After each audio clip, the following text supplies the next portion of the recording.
Part A gravitation chapter question number 1। इसमें हमें बोला है कि एक मास कैपिटल एम को डिवाइड करना है दो पार्ट्स में, कि एक मास एक्स टाइम्स हो एम का और दूसरा 1 - x टाइम्स हो एम का, और गिवन सेपरेशन मतलब उनके बीच की जो डिस्टेंस है वो कांस्टेंट लेनी है और एक्स की वैल्यू बतानी है हमको, सो दैट उनके बीच में जो अट्रैक्शन फोर्स है वो मैक्सिमम हो, तो फोर्स को मैक्सिमाइज करना है। तो अब एक मास ये और दूसरा ये मास दिया हुआ है, उनके बीच की डिस्टेंस आर हमने ले ली, तो उनकी जो फोर्स आएगा वो आएगा जी पहला मास, दूसरा mass divide by R square.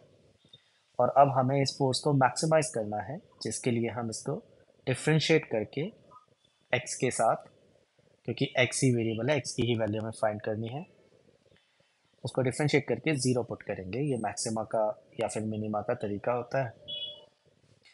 अब इसमें G M square by R square तो कांस्टेंट है, तो वो बाहर आ जाएगा, अंदर बचेगा x इंटू 1 - x, उसको हमें डिफ्रेंशिएट करना है। ये G M by R square दूसरी तरफ जाके ज़ीरो हो जाएगा, और अंदर हमने ब्रैकेट ओपन किया तो x - x स्क्वायर आता है, डिफ्रेंशिएट करके 1 - 2x, और उसको ज़ीरो होना है, यानी x की वैल्यू हाफ आ जाती है। x की वैल्यू हाफ का ये मतलब हुआ कि फोर्स को मैक्सिमम होने के लिए एक मास को m/2 और दूसरे को भी m/2 होना पड़ेगा, यानी m को हमको दो इक्वल पार्ट्स में ब्रेक करना है।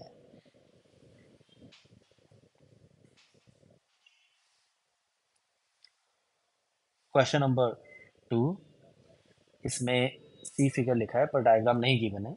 वो डायग्राम एक्चुअली ये बनेगा, आप देख सकते हो। इसमें यहाँ पर मास बचेगा और अंदर से इतना मास हमने होलो कर दिया, उस मास को हमने निकाल दिया। ठीक है, इसकी जो रेडियस है वो हमको दी गई है कैपिटल आर, यहाँ से यहाँ तक ये कैपिटल आर है, तो छोटे वाले का डायमीटर कैपिटल आर हो जाता है और छोटे वाले की जो रेडियस है वो r/2 आ जाती है। ऐसे क्वेश्चंस को सॉल्व करने के लिए हमें क्या करना होता है, हम पहले कंसिडर करेंगे कि लेट्स से ये कंप्लीट स्फीयर है और कंप्लीट स्फीयर की वैल्यू निकालेंगे, फिर माइनस करके जो उसमें से पार्ट हमने निकाला है उसका वैल्यू निकाल के सब्ट्रैक्ट कर देंगे, तो हमारा गिवन शेप का वैल्यू आ जाएगा। जो पूरा स्फीयर है उसका मास हमें दिया हुआ है m और रेडियस r।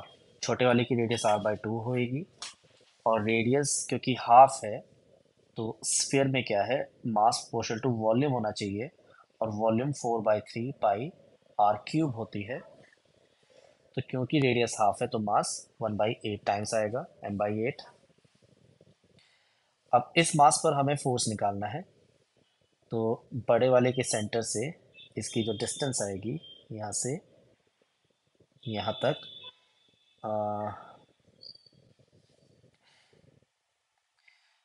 ये वाली जो डिस्टेंस है ये हमें दी गई है स्मॉल r, यहाँ पर ये स्मॉल r डिस्टेंस हमें दी गई है। और तो छोटे वाले के सेंटर से जो डिस्टेंस आएगी वो आएगी फिर उसमें से ये वाली डिस्टेंस घटा के, यानी r/2 घटा के, यानी r - r/2 आ जाएगी। तो बड़े वाले के लिए जो हमने फोर्स लिखा वो लिखा g, बड़े वाले का मास, इनटू ये वाला मास जिस पर हम फोर्स निकाल रहे हैं, डिवाइड बाई बड़े वाले से डिस्टेंस स्मॉल r है, बड़े वाले के सेंटर से, और छोटे वाले के लिए जो फोर्स लिखा वो लिखा g m/8 इंटू जो थर्ड मास है स्मॉल m जिस पर फोर्स निकाल रहे हैं, डिवाइड बाई और वहाँ से डिस्टेंस का स्क्वायर। फिर इन फोर्सेस को हमने सब्ट्रैक्ट किया और g m/r² कॉमन लेके ये हमारा आंसर आ जाता है।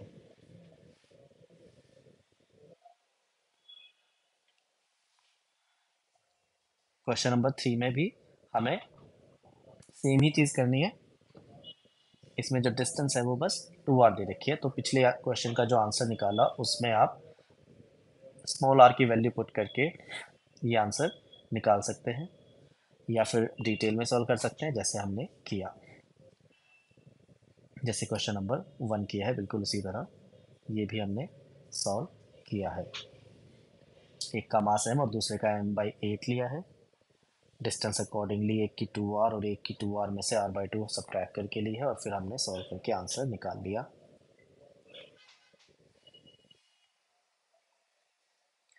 क्वेश्चन नंबर 4 में हमको बोला गया है कि x इज इक्वल टू 0 पर एक मास है जिस पर हमें फोर्स निकालना है। यहाँ पर मास है और फोर्स निकालना है एक रॉड के वजह से जो अल्फा से लेकर एल प्लस अल्फा तक है, यानी यहाँ से इस पर्टिकुलर पॉइंट के एक्स कोऑर्डिनेट अल्फा और इसके जो है वो एल प्लस अल्फा है, यहाँ से यहाँ तक रॉड है। तो जो फॉर्मूला होता है हमारा Newton's law of gravitation Gm1m2/r², वो एक्चुअली वैलिड होता है just for point masses, particles के लिए। तो ऐसे कोई अगर शेप दी गई है, रिजिड बॉडी दी गई है, तो उसके सेंटर से डिस्टेंस लेके ऐसे आप काम नहीं चला सकते। ये वाली ट्रिक इसमें नहीं लगती। वो बस स्ट्रिक्ट स्फीयर्स के लिए लगती है, यानी प्लैनेट्स के लिए लग जाती है क्योंकि वो स्फीयर्स होते हैं कि हम सेंटर से डिस्टेंस लेके पार्टिकल फॉर्मूला लगा दें, न्यूटन्स लॉ ऑफ ग्रेविटेशन लगा दें।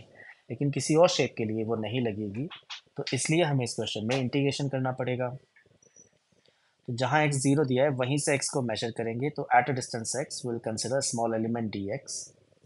इस dx एलिमेंट का जब हम मास निकालेंगे dm, तो वो आ जाएगा lambda into d x, lambda into length, क्योंकि लैम्डा खुद होता है मास पर यूनिट लेंथ, यानी dm/dx।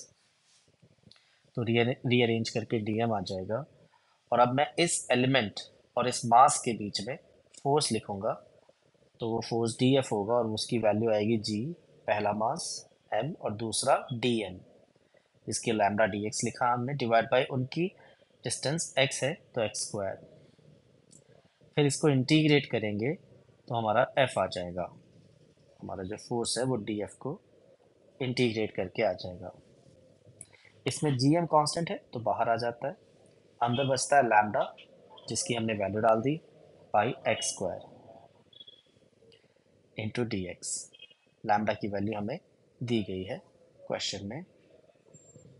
फिर हमने डिनोमिनेटर में एक है तो एक ही चीज़ है तो हमने स्प्लिट कर लिया, और ये a/x² और उधर बस b बचेगा, और इसको इंटीग्रेट करेंगे तो ये आ जाएगा इंटीग्रेट करके, यानी -a/x, और b का इंटीग्रेशन bx आ जाएगा।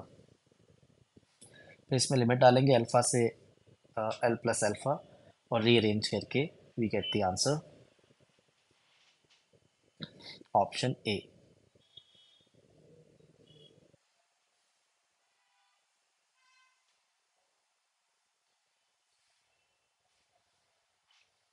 क्वेश्चन नंबर 5, इसमें हमको एक सिचुएशन दी गई है, काफ़ी मासेस हैं और उसमें हमें फोर्स निकालना है एस वाले पर, इस पर हमें नेट फोर्स निकालना है। तो पहले हम देखेंगे कि कितने मासेस रखे हैं इस मास के आसपास। इस मास के आसपास 1, 2 और 3, 3 मासेस रखे हैं। तो ये तीनों ही मासेस इस पर फोर्स लगाएंगे। जो P का फोर्स होगा वो P की तरफ, R का फोर्स R की तरफ और Q का फोर्स Q की तरफ होगा, क्योंकि ये तीनों ही फोर्सेस अट्रैक्टिव होंगे। जो P का फोर्स लगेगा वो लगेगा G, और मासेस हम लेंगे √3m इंटू एम, तो √3m²। और इनके बीच के डिस्टेंस हमें ये वाली लेनी पड़ेगी, जो कि √3d और 3d का पाइथागोरस लगा के आ जाएगी। और ये पाइथागोरस लगा के कितनी आएगी, 3d का स्क्वायर विल बी 9d², इसका स्क्वायर विल बी 3d² और 9 और 3 मिलाकर 12d² ये बन जाएगा।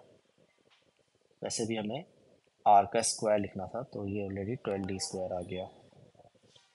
फिर इसी तरह से जो Q ने फोर्स लगाया वो लिखा हमने, G, एक मास √3m, दूसरा m, इसलिए √3m², और उनके बीच की जो डिस्टेंस है वो √3d दी गई है और उसका स्क्वायर जो है 3d² आएगा।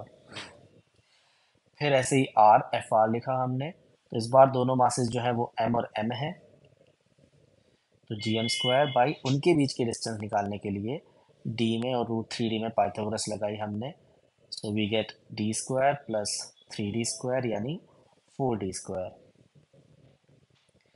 अब ये तीन फोर्सेस आ गए। अब हमें निकालना है इनका रिजल्टेंट। रिजल्टेंट निकालने के लिए हम इसके कंपोनेंट्स लेंगे। तो उसके लिए हमने इस एंगल को थीटा माना, तो ये भी थीटा होगा, ऑपोजिट एंगल्स हैं।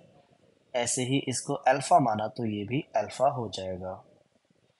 और इसके हिसाब से जो इसमें कंपोनेंट्स आएंगे वो एफ पी के आएंगे, इधर एफ कॉस थीटा और इधर एफ साइन थीटा। तो वो हमने लिखा एफ पी कॉस थीटा और एफ पी साइन थीटा। फिर ऐसे एफ आर का F R cos alpha, F R sine alpha, और एफ क्यू तो ऑलरेडी डाउनवर्ड्स है ही, इसकी कंपोनेंट की ज़रूरत नहीं है। तो अब ये सब कंपोनेंट्स के लिए हमको चाहिए कॉस थीटा और साइन थीटा और कॉस अल्फा साइन अल्फा की वैल्यूज़। तो इस ट्रायंगल से हमने कॉस थीटा की वैल्यू लिखी और साइन थीटा की वैल्यू लिखी, और सिमिलरली इस ट्रायंगल से हमने कॉस अल्फा और साइन अल्फा की वैल्यूज़ लिख ली।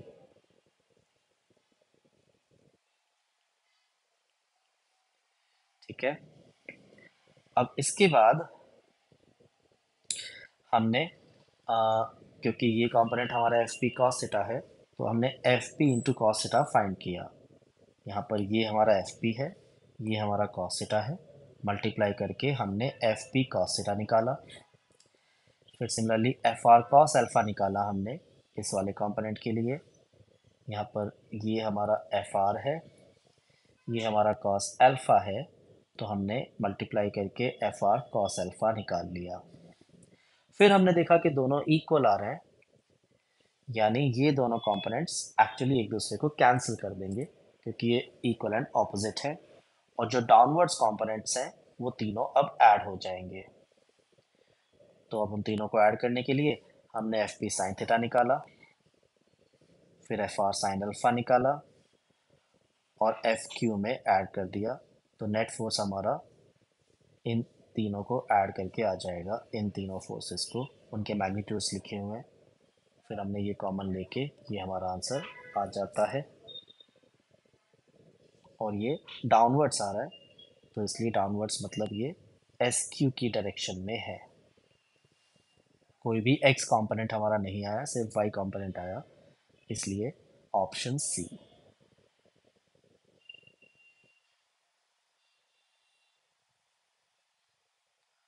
क्वेश्चन नंबर 6 में इनफाइनाइट नंबर ऑफ पार्टिकल्स हैं, एक्स इक्वल टू 0 पर एक रखा हुआ है, और फिर उसके बाद 1 2 4 8 ऐसे ये रखे हुए हैं। सारे मासेस जो है वो 1 kg है। और हमें जो फोर्स निकालना है, रिजल्टेंट ग्रेविटेशनल फोर्स, वो निकालना है ओरिजिन वाले मास पे। तो ओरिजिन वाले मास को एक तो ये 1 वाला अट्रैक्ट करेगा इस तरफ, फिर 2 वाला अट्रैक्ट करेगा वेल सेम ही डायरेक्शन में, फिर 3 वाला, और सारे फोर्सेस सेम ही डायरेक्शन में लगेंगे। तो मैं सारे फोर्सेस को ऐड कर सकता हूँ रिजल्टेंट निकालने के लिए। तो मेरा नेट फोर्स आएगा जी, मास इंटू मास, दोनों मासेस सेम है और इनके बीच की डिस्टेंस 1 है, तो 1 स्क्वायर, फिर जी एम स्क्वायर जब इसकी वजह से निकाल रहे हैं, डिवाइड बाई उनके बीच की डिस्टेंस जो कि 2 है, तो 2 स्क्वायर, फिर ऐसे ही 4 स्क्वायर, 8 स्क्वायर, ऐसे टर्म्स बनेंगी। इसमें m की वैल्यू क्योंकि 1 ही है, तो g कॉमन आया, m स्क्वायर 1 है, तो ये 1 प्लस 1/4 ऐसे हमारी टर्म्स आ जाएंगी, और ये हमारी जीपी बन जाती है, जिसका सम होता है, इसका फॉर्मूला है a/1 - r। a मतलब फर्स्ट टर्म जो 1 है वो लिखी यहाँ पर, r मतलब रेशो जो कि यहाँ पर 1/4 है, और ये सॉल्व करके हमारा आंसर आ जाता है 4g/3, यानी ऑप्शन डी।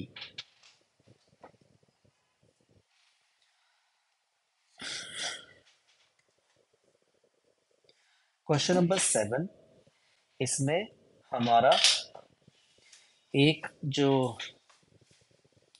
प्लैनेट है, तो एक जो स्फीयर है उसका मास m और रेडियस r है, दूसरे वाले का मास 5m और रेडियस 2r दिया हुआ है, और जो डिस्टेंस 12r है वो उनके सेंटर के बीच की दी गई है। अब जब वो चलना शुरू करेंगे, म्यूचुअल फोर्स ऑफ अट्रैक्शन से चलेंगे वो, जो कि यहाँ पर ग्रेविटेशन है, तो इसमें कॉन्सेप्ट ये लगेगा कि जब वो चल के मिलेंगे, एक दूसरे को हिट करेंगे, तो उनकी ना सरफेसेस टच करेंगी। सरफेसेस टच कर रही हैं तो उस वक्त भी उनके बीच में कुछ डिस्टेंस है और ज़ीरो नहीं है वो डिस्टेंस। तो सेंटर से सेंटर की जो डिस्टेंस आएगी वो r+2r यानी 3r आ जाएगी फाइनली। तो इनिशियली उनके बीच की डिस्टेंस 12r है और फाइनली उनके बीच की डिस्टेंस 3r है। What that means is relatively वो जो टोटल मिलाकर चले हैं वो 9r चले हैं। फिर इसमें कॉन्सेप्ट लगता है कि क्योंकि उनके बीच में जो फोर्स है वो ग्रेविटेशनल फोर्स है जो कि एक म्यूचुअल फोर्स है, इसका ये मतलब होगा कि नेट एक्सटर्नल फोर्स जीरो हो जाएगा और ये तो एक इंटरनल फोर्स होगा, यानी सेंटर ऑफ मास जो उनका होगा वो मूव नहीं करेगा। तो इसमें बेसिकली कॉन्सेप्ट ये लगना है कि फोर्स तो उनके बीच में म्यूचुअल लग रहा है, कोई एक्सटर्नल फोर्स तो है नहीं, यानी सेंटर ऑफ मास मूव नहीं करेगा। इसका ये मतलब होगा कि कोई भी बॉडी रेस्ट पर नहीं रहेगी। अगर एक बॉडी x1 चल रही है और दूसरी बॉडी x2 चल रही है तो मिलाकर x1 प्लस x2 वो चले, जो कि हमने फाइंड किया था 9r है। और सेंटर ऑफ मास के ना चलने की फिर कंडीशन लगा दी कि m1 x1 should be equal to m2 x2। ये एक तरह से मोमेंटम कंजर्वेशन से आई है, आप ऐसा भी समझ सकते हैं। ये कंडीशन होती है सेंटर ऑफ मास के ना चलने की।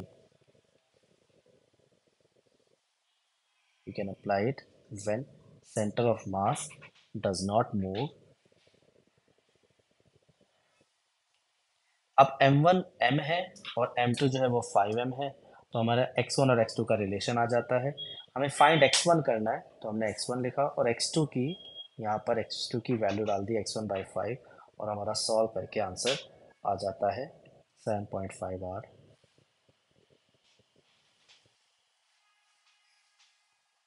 यानी छोटे वाला जो है वो 7.5r चला है और बड़े वाले का अगर पूछ लें तो वो x2 हमारा आ जाएगा यहाँ से x1/5